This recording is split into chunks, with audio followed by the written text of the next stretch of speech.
Groups have closed now, which is great. So, welcome back, everybody. Hopefully, you got a chance to introduce yourselves and just briefly talk about what your experience has been like as an APU student. How do you think sadness and depression are talked about or dealt with in the APU community? So, I'd love if I could just get some of your feedback in the chat right now. What did you guys come up with? What have you noticed about the way in which sadness and depression is talked about a lot at APU? So feel free to just go ahead and put some stuff in chat.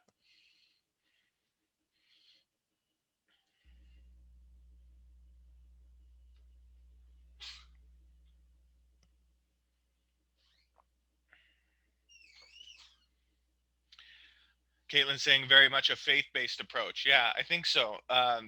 That's something I've heard a lot too. Prayer. There's a lot of talk of it in chapel. So yeah, I'm glad seeing all of that.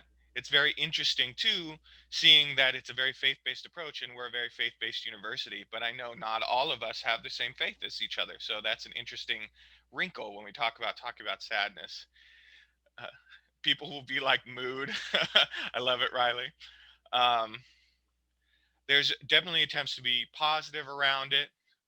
I'm glad that it's commonly talked about in some of your classes, and that some of you are mentioning the training that you're supposed to take as a freshman. If you've done that, great. I'm glad. Okay, good. I'm glad to see that the conversation is generally positive, and I think that more and more nowadays, the people are more aware of sadness and depression, and aware of trying to keep your mental health balanced. But I've noticed as well that sometimes we don't know what that means, right? So I'm hoping that we can answer that question a little bit for you today. So I'm going to go ahead and advance the slides here. I just want to lean into that sort of scriptural portion there, right? And talked about the background of APU being a Christian school. Um, I think there's some great inspiration those of you that are Christians can take. I have a couple verses up there. The first from John, right, with Jesus wept, right? The shortest verse in the Bible, and something that I think is really important. Sometimes we can feel like being sad is not a good thing, right? Being sad is a failure or a weakness, right? But we see that Christ, the, you know, God made man, right, experienced sadness as well. And so that's what I want to challenge, that need to be happy all the time. Sometimes we need to feel sad, and it's a sign for us to take care of ourselves and get ourselves out of that. And two, God is with us in these things. I love Exodus, for that. But I'll move on, so that we can talk more about what I mean when I'm using these terms, right? And what does it even mean when I'm saying sadness, and what does it even mean when I'm saying depression?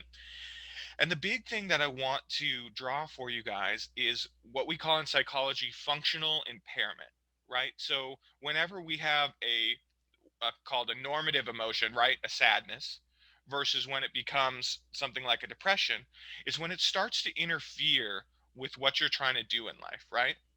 So, these couple comics here to try and illustrate that point. You may be really sad after failing an exam, right? That's probably a standard reaction, right?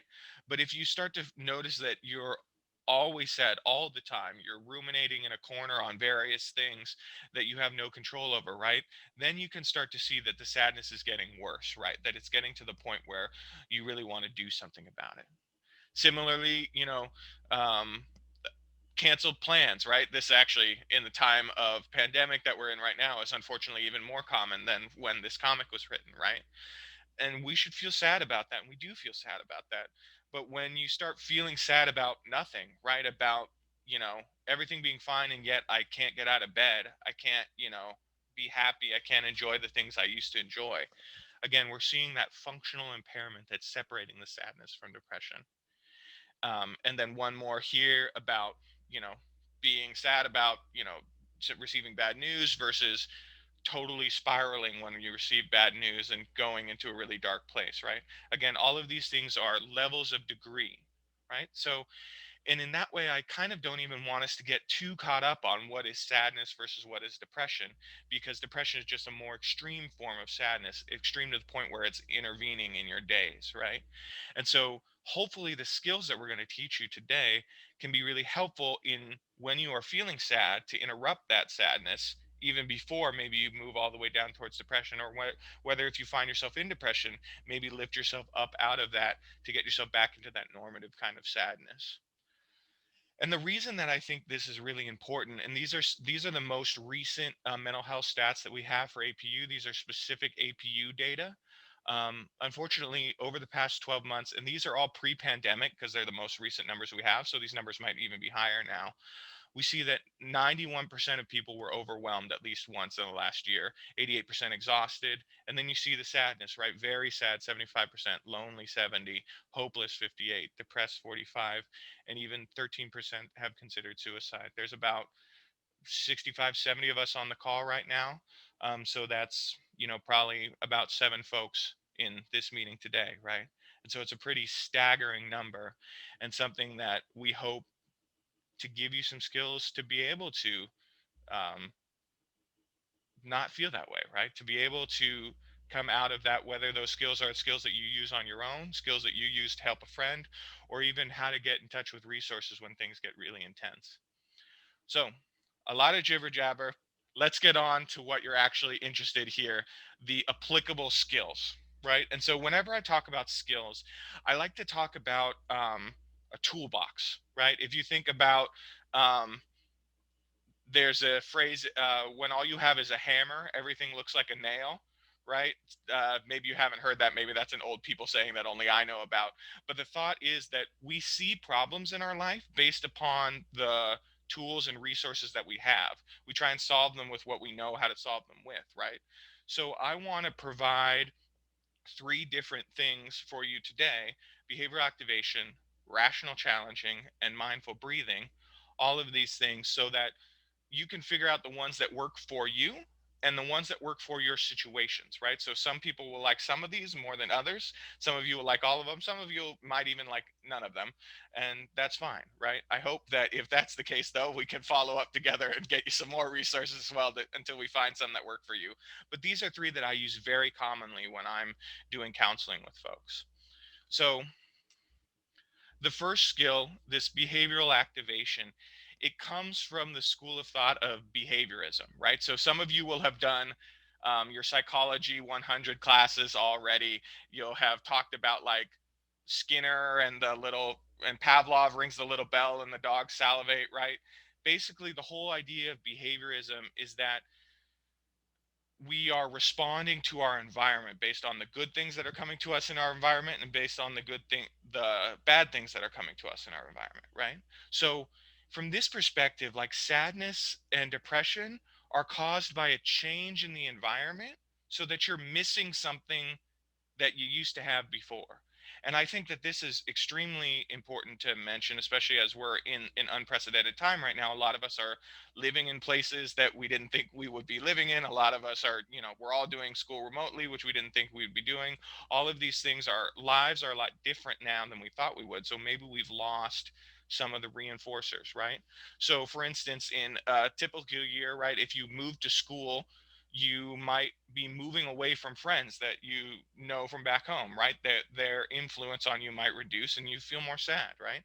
Um, if you have too much academics to do, maybe you start cutting down on the other things that you do to take care of yourself that give you life, whether that's working out, whether that's hanging out with friends, whether that's reading books that you want to read, not that your professors have prescribed to you. And so the loss of that fun activity is what's causing the depression.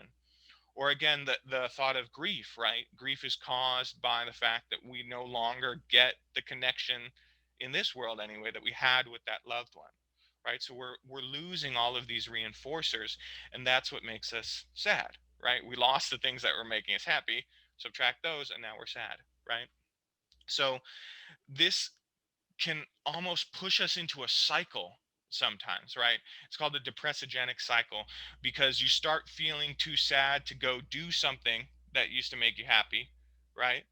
And then so you stop doing that, so now you're more sad, right? So then you cut out even more things, right? Until you get to that point where you're really depressed and you can't even get out of bed in the morning, right? So what do we do about that? How can we do something about that? And what we do, and the skill is called behavioral activation. It just means doing something fun, pretending as though you weren't depressed, right? going out and doing something you would do if you were happy. Now, this is not as easy as it seems, right? You know, it's very hard to get up the energy to do some of those some things when you're very sad, right? It's very difficult to get yourself into the right mind frame for that. And sometimes too, it's hard to access the things that make us happy, right? Again, if we're talking about, you know, the loss of a loved one or the grief of being all remote learning right now, not being able to see our friends as easily. So I like to say that we should start off with baby steps, especially depending on how sad you are. The more sad you are, the smaller steps you need to take, the more grace you need to give yourself, right? Just getting up and taking a shower, if you're really, really depressed, is a big deal, right? But if you're really sad, but you still have enough energy to call a friend, you know, or to go and do that favorite hobby of yours, right? Whatever it is, just give yourself one step up and try and spread out the kinds of things that you're going to do. We're going to do a brainstorm together on this in our breakout groups in a minute, but mix up the ideas of what you want to do, right? You're not always going to be able to hang out with friends, and you don't always necessarily even want to hang out with friends, but sometimes you really do.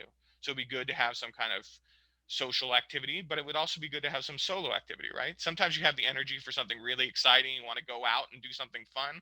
All right, get some exciting and engaging things going on, but also get some calm things going on for when you don't have that kind of energy, but you still want to do something pleasurable so that you can get yourself out of a funk, right? So that's behavioral activation in a nutshell, and that all comes out of that behaviorism school. And the build on to that, some of you may have heard, again, those of you that are in psychology or in social work, maybe have heard of cognitive behavioral therapy. Cognitive therapy is the next big type of therapy I wanted to talk to you about today. And again, we'll get a chance to talk about these more in breakout groups. But cognitive therapy isn't so much concerned like behaviorism is, just like what actions everyone is taking, but it's also concerned with our thoughts, right? How do we think about something? And it turns out the way that we think about something has a big effect on how we feel about it, obviously, right? Like if you love broccoli for some reason because you're wrong, and I hate broccoli because it's terrible, then we're going to have a very different experience when we're given a plate full of it, right? And so if we apply that more broadly to, you know, things that could be distressing us, right? If there was a bad breakup, and you suddenly think there's no one else for me, this was my soulmate, there's no other fish in the sea, you know, I'm never going to recover from that, right? Versus if I think, okay, well, that's really lame and I was really enjoying this relationship, I'm sad to see it go, let's move on, right? Similar thing if you get that feeling, that catastrophizing feeling when you're taking a class, right, and you fail that first test, right, or that first midterm, and then you freak out totally about it, and you think you'll do terrible in the final, and you think you'll do terrible on your homework, there's no way that you're going to pass this class now, right? And because of that, you're going to get more sad than if you go, okay, that was really bad, I need to figure out a way to do better in the future. And then that last example I have on that, a decision that you regret, right? What if you do something wrong and then you say, oh, my bad, I did something wrong, I did something I regret, I need to not do that in the future, versus I'm a terrible person for having done that, I need to beat myself up about it, I need to be mean to myself about that, right? All of these thoughts are what we call cognitive distortions, right? You're not seeing reality for what it is. It's sort of the opposite of that rose-colored glasses idea, right? Where you see everything optimistically. You have like gray-colored glasses on. You have a depressogenic attributional style. Again, you just see the worst in things and you assume the worst, right? And so to break that thought spiral, all we have to do is find different thoughts to replace those, right? But I want to be very careful with this. A lot of times when I talk about cognitive therapy, people will think that I'm talking about the power of positivity, right? Or just be optimistic about it, right? Um, Sometimes optimism can be helpful, right? But I don't actually want to emphasize that. In fact, cognitive therapy isn't really about that, because sometimes if you're so optimistic about things that you think unrealistically, it's almost as bad as if you're so pessimistic about things that you think unrealistically, right? Because eventually whatever you're hoping for won't come true and then you'll get really sad off of it, right? So the goal of cognitive therapy is not positive thinking, but rather realistic thinking, right? This glass is not half empty, it's not half full. it's filled 50%, right? It just is what it is. It's actually 50% too big. If you were an engineer, you could shrink this down, and you'd have just as an efficient a drinking vessel, right? And so we want to find those automatic thoughts that we're having, those catastrophic thoughts that we're having, and break them down into less catastrophic thoughts. I'm actually going to drop a file right now into the chat for everyone. Let me get it real quick.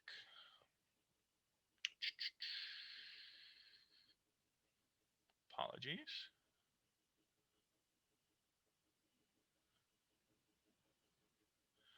A handout on these types of things that I'm talking about.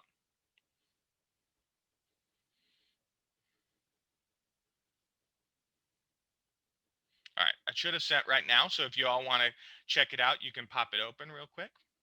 I'm also going to send another file, a pleasant activities file that we're going to need in a second as well, just while I'm doing this. All right.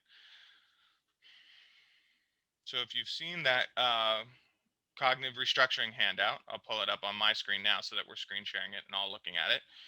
You see that there's a whole bunch of these unhelpful thinking styles, right? Sometimes you'll engage in all or nothing or black and white thinking, right? If it's not all good, it's all bad.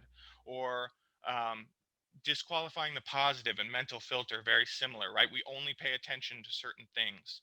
Or anytime somebody gives us some positive feedback, we assume that it's negative. Um, should or must statements. There's actually a really dumb psychology joke that says you should stop shoulding on yourself all the time because you say, I should do this. I should. Okay, look, psychologists aren't comedians. I apologize. I shouldn't have even tried that joke, but it is what it is, right? So, and then labeling is something that I'll see a lot too. You know, I'm stupid or I'm wrong or I'm bad or I can't believe I did that, right? So, all of these different uh, thoughts are automatic to us, right? We get so practiced in them, we do them all the time, right? And so I want us to think about which one of these, and this is going to be the breakout question I'm about to send you on. So I'm going to go ahead and bring that up. Um, I want us to go back into our breakout groups. I'll send us right now, and we're going to talk about behavioral activation, and we're going to talk about cognitive restructuring. So for behavioral activation, I want to share with each other what you all do to make yourself happy. What is helpful to you? What's enjoyable to you? Share some ideas, especially right now in this pandemic time that we're in, when it's harder to do some of the activities. What have you found that's been really helpful to you? Because maybe that'll help somebody else in your group. And then commit to doing those activities. Commit to doing one of those activities this week. And then after you get a chance to discuss that, we'll go on to the cognitive restructuring. And I want you to look at that chart that I just sent you. And I want you to identify for yourself and share with each other, like, which of those do you find yourself doing way too much, right? Which of the ones do you find yourself getting stuck on? And then there's some questions on the back half of that handout on ways you can try and get yourself unstuck. So I imagine when you start sharing, you'll find a lot of similarities between each other on those as well. So those are the two discussion questions for right now. We'll start with behavioral activation. So I'm going to go ahead and throw us back into our groups. Let me go ahead and open all rooms. And if you all want to go ahead and accept that, that would be great.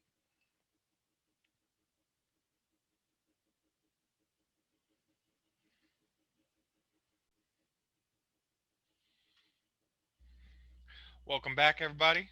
About 30 more seconds as everybody else is finishing up in their breakout rooms. We'll get restarted.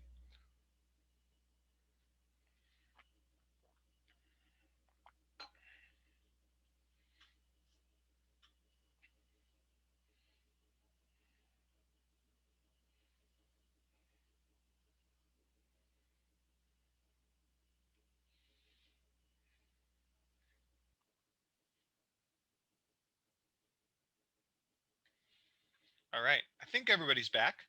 So I'll ask you all again for the benefit of the whole group this time. Hopefully, it had a decent amount of time to discuss with each other. But for that behavioral activation idea, this idea that we want to find some pleasurable activities we can work into our days to combat sadness. What did you all come up with? What did people share in their group? What do you do to pick yourself up when you're feeling sad? Go ahead and share some ideas in the chat so everybody can see them. Cleaning. I love cleaning. I wish I was the person that cleaned when they were stressed. I do not clean. And My wife gets very angry at me about that. So, dog walking, love it. Working out, sisters, art.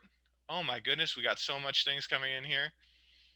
Netflix, I vibe with that a lot. I'm very excited for Disney Plus Mandalorian coming back. Hanging out with people, but it's really hard right now. Yes, 100%. Music, family, driving, cosplay. That's awesome. And what I'm really loving seeing about this again is the thing that I want to highlight for you. Everybody's going to have a different answer to this question, and that's good. I want you to have the answer to this question that works for you. And I want you to try and think about an answer to this question that fits as well this point that I made about having a balance of social activities, individual activities, high energy, low energy, right? So that way, based on how you're feeling that particular day, you can try and address it in one way or another, if that makes sense. So, awesome. Thank you so much for sharing. Baking is a great one too, and hopefully somebody that stress bakes, the address of the university counseling center will be at the end of this presentation, so just go ahead and feel free. Well, we're not there right now anyways, they get stale by the time we're all back on campus. So let's talk about cognitive restructuring then. That one I know is a little bit more tricky. Behavioral activation is something like, okay, what do I like to do, how can I do it some more? But sometimes I know it's harder to think about our thoughts, right? And so which of those, and again, looking at that worksheet, which of those thought traps did you find come up a lot for you or were mentioned a lot in your group? What of those cognitive distortions, and you go ahead and feel free to throw these in the chat as well, what are the hardest ones to shake for you, whether it's all or nothing thinking or labeling or should or must statements? I see it disqualifying the positive. That's a huge one for me as well. It's really hard to pay attention to the good things when the bad things take up so much more space in your mind. All or nothing thinking, labeling, well, a lot of all or nothings, some more disqualifying the positives. Should or must twice in a row, three times in a row, definitely. So I'm seeing a lot of um, things coming together here that are very similar.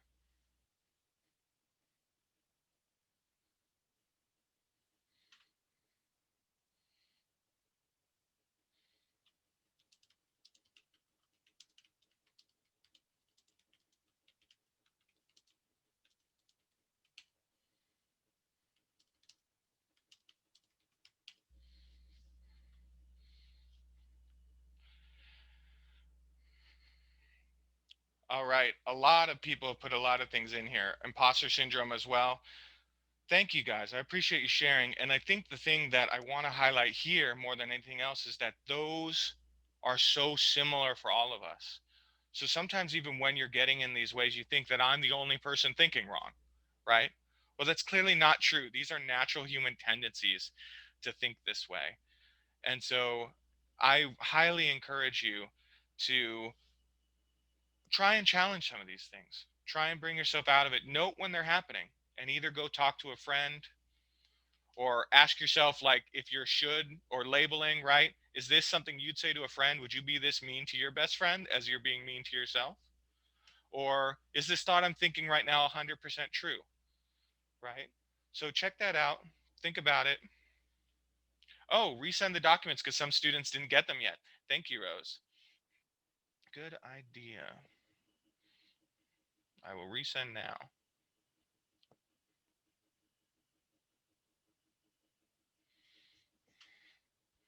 All right, here's the cognitive restructuring handout. And here, oh, I think I just sent that to Nay accidentally. I wanted to send that to everyone. So let me try that again. Here's the cognitive restructuring handout. And Rose, if you remind me at the very end, I'll make sure to resend everything at the end just in case anybody missed any of them. So we covered this behavioralism idea and we covered this cognitive therapy idea, but as I mentioned before, I wanted to make sure that we cover three different things today. So the last school of thought, the last therapy strategy we're going to work on is mindfulness, right? So behavioral therapy, there A lot is like changing your behaviors to feel better, right? Same thing, cognitive therapy is changing your thoughts to try and feel better, right? But mindfulness has a little bit of a different approach, right? And mindfulness is more about just kind of letting go of things that are going on rather than obsessing over them or obsessing about trying to control and change them, right? Because sometimes it's really a struggle to change our mood, right? Especially if something really sad has happened to us recently. And so instead, this you can think about this mindfulness practice as um, trying not to get stuck on an emotion. An emotion should have a natural course.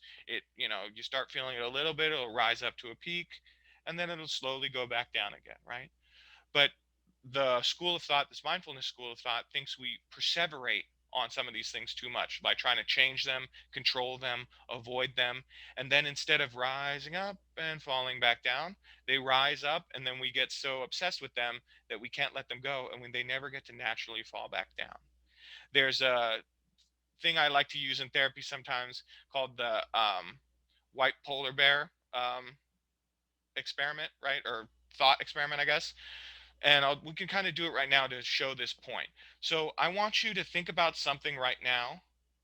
Think about anything in the world that is not a white polar bear. Do not think about a white polar bear. Do not think about its little black nose and its fluffy white fur. Do not think about this white polar bear. Think about anything but a white polar bear. You shouldn't be thinking about a white polar bear right now. Don't think about its little ears or its big claws or its teeth. Don't think about the white polar bear right now. Obviously, if I've done my job right, several of you found it really hard to stop thinking about white polar bear when I kept repeating that over and over and over again to you, right? It's hard to clear your mind of something that keeps getting repeated to you.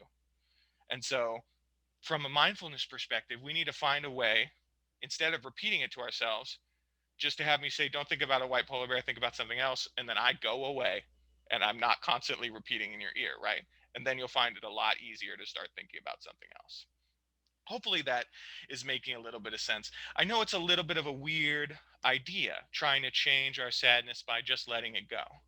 But this is something that can really help for a lot of people. So I want us to try it. Um, I'm actually going to take us into, instead of sending us into breakout groups, I want us to practice this all together. So you can feel free, to practice it with me right now. We're going to do a breathing exercise. There's a lot of breathing exercises involved in mindfulness. And breathing really comes from your diaphragm, right? So the muscle that's sort of right here, just below my rib cage, right? And for you as well, there's a muscle there called your diaphragm. It expands your rib cage when you're breathing in and you're in a calm state, right? You see my hands kind of go in and out there. My stomach moves a little bit, right? And when we're calm and relaxed, that muscle movement is going to happen a lot. But when you're not, right, your shoulders going to move a little bit, or you're barely going to breathe at all, right? And it's hard to get a deep, relaxing breath. And so I want us all, if you feel comfortable, close your eyes. If you're not comfortable, that's fine too. We'll just start by taking a deep breath, trying a deep, relaxed breath with your diaphragm in and out.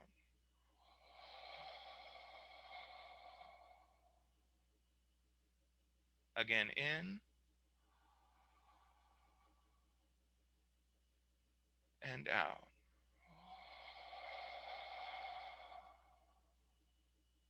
One more big, deep breath in and out.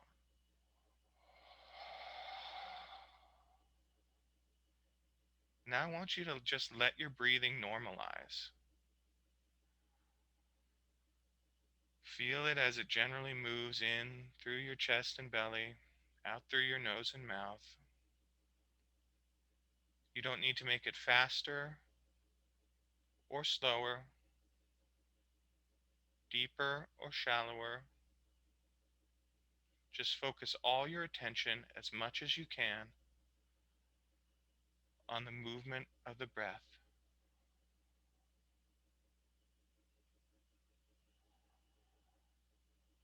You're going to start to find your mind wandering. It may already be wandering, thinking about what you're going to do later today, thinking about what you've done earlier today, judging what you think about this exercise, that's okay. Just have those thoughts and try and let them go and refocus your attention on your breath, just doing its thing as you passively sit here. There's nothing to think about or worry about right now, just one short moment away from obsessing, away from thinking.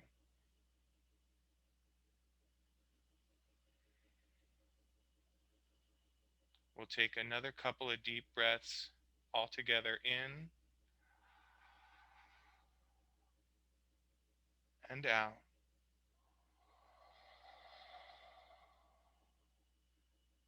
In and out. And we'll do one more breath before coming back together. In and out. And feel free to open your eyes, relax, come back to the room together. That's mindful breathing. That's an attempt, and I know it's weird, and I assume many of us had a hard time for it. I know I still have a hard time with it sometimes, and I practice this as a therapist, right? But the goal of focusing on your breath to just let thoughts come and go without them being too overwhelming. So hopefully some of that stuff is interesting to you. If you want a chance to do that more often to make it part of your regular routine, feel free to come over to the Counseling Center website under our Student Resources tab. You can find several recorded meditations that we've got there. You can check those out. Or many of you probably already have apps like Headspace or Calm or Stop, Breathe, and Think, or whichever ones that you're using. All of those apps, whichever one and however you most access these breathing exercises, feels good to me. You don't have to use ours, but you can if you would like to. And if you need help finding any of those resources, you can go ahead and email us, or if any of my peer educators want to put your favorite meditation apps, the names of them in the chat so everybody can see them, feel free to do that right now. If anybody loves your meditation app, go ahead and put the name of it in chat. I'll open it up to the whole audience. So we just did that. Sorry, I was not ahead of myself on my slides here. So I want to move us into when to seek help, right? So we've been talking about sadness and it moves on through to depression, right? The big differentiation is when it starts to impair your daily functioning, your day to day life. And so I want to highly encourage you, if you ever find that is happening for you, if you ever find your sadness is impairing your ability to take care of yourself, to get out of bed, to do your assignments, if you find that you're totally preoccupied with it, with the concerns of your day, if you're just overwhelmed, or even if it's gotten worse and you're having thoughts about suicide or things like that, anytime that you think that talking to a professional would help, we would love for you to come talk to somebody at the counseling center. Um, we have a ton of different resources on campus. So, of course, I'm going to plug the University Counseling Center. That's who employs me, right? And our peer educators here as well. Um, and we have 100% free services, mental health services for all students on campus or off campus, as the case may be. Right now, we're doing all of our appointments through Zoom. And if somebody can put our number in the chat, please. It's 626 815 2109. 626 815 2109. And go ahead and save that number in your phone if you'd like, um, just so that you have it on hand. We're one of the few resources that you have that is 24/7 accessible to you. Oh, yes. And Nay, thank you so much for posting the breathing exercises. Our front desk person is Kim, as Rose is saying here. She's super awesome. She'll pick up the phone if you call us during daytime hours, and she'll help you through the whole process. You just let her know, hey, I don't really know how to do this all, but I think I'd like to talk with a counselor. And she'll say, okay, let's take it from here. And she'll tell you all the ins and outs and how to make it happen. So feel free to check that out. Other resources available. If you're wanting pastoral care instead of psychological care, some people like one, some people like the other. You can always feel free to check out the Office of Campus Ministry as well. They have tons of resources there. And then they have a whole bunch more campus resources up here, as you can see. So based on the kind of stress that you're having, go check some of those out. We're talking about sadness and depression now, but if you're sad and depressed over, financial aid concerns or over, racially motivated incidents, right? Check out SCRD or check out financial services. All of those things are here to help you. Um, Here's our again, our information. If you want to take a quick picture of this slide, you can. If you didn't want to, just type in the number. You can also follow us on Instagram at APU Counseling. If you just, if it's easier, if you're on socials more often. Um, this is where we're at on campus and where we will be at when, God willing, we're all back together. We're in the Shire Mods on East Campus, right next to the health center. So come check us out there. But as I said, for now, just give us a call. Um, One important exception: if anyone is ever an immediate risk, if you're feeling like you're an immediate risk to yourself, or if you're trying to help a friend who's an immediate risk to themselves, please call 911 first and then call us. But that is a very rare thing. I just want to make sure to throw that in there just in case. And as we close our workshop for today, I want to challenge you all with this sort of call to action here. What is one thing that you learned today that you found surprising that you can commit it to memory, right? One new thing that you learned. And more important than that, what are you going to take from this? Which of these things are you actually going to do?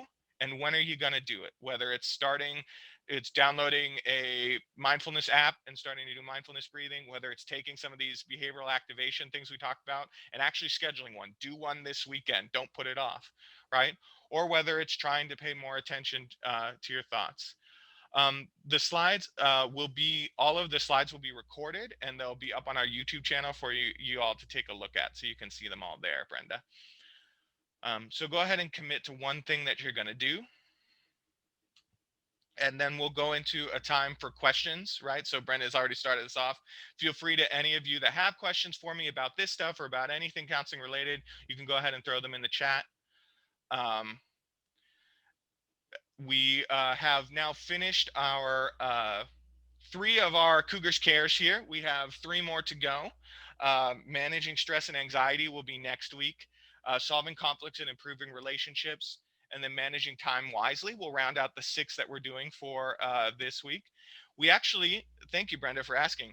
We are brand new launching our YouTube channel because we haven't had one in the past. So I don't have the tag to give you right now, but I will make sure an email goes out to everyone that has attended these Cougars Cares when they're uploaded to our new channel, and we'll post it on our Instagram as well. So you'll find out then. Thank you for asking. Sorry for the difficulty, but we're all adapting to this remote learning all together, really.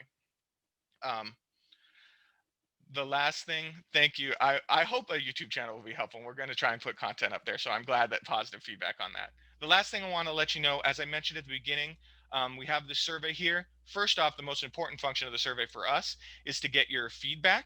So if all of you could please open up this bit.ly link here and just answer a few short questions about how this was for you, so that hopefully we can adapt it, make it better the next time we do it around. And especially if you want attendance credit for certificates of completion or for SONA credits or anything like that, please make sure to complete all the questions, including the last question, on with your name and email, so that we can verify that you were here, so that I can make sure you get all the credits that you're supposed to get. Some folks have had trouble with the bit.ly links in the past. So if you just type it into your web browser, if you're having trouble copy pasting it, or Nay has put the direct SurveyMonkey link in the chat too. If you're having any trouble, feel free to use that. Thank you all so much. And yeah, feel free to ask any more questions that you have in the chat. I'll be happy to answer them all.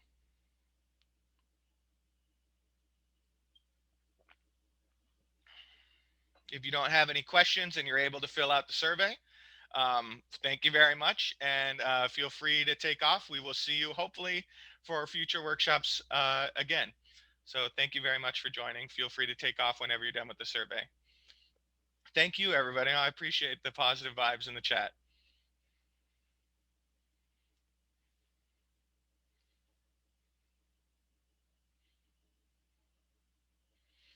Again, if anybody has more questions or if you're having any struggles or anything like that, just feel free to let us know. Thank you, everybody, for the positive wishes. Thank you for joining us today.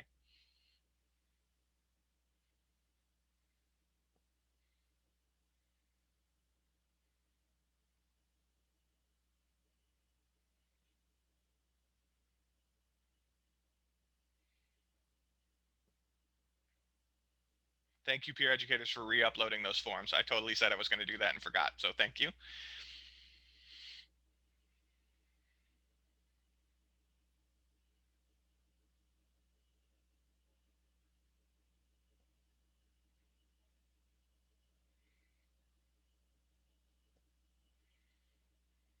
Gomez having difficulty with the link. Were you able to get the direct SurveyMonkey link that Nay posted a few comments above? She just reposted it for you there.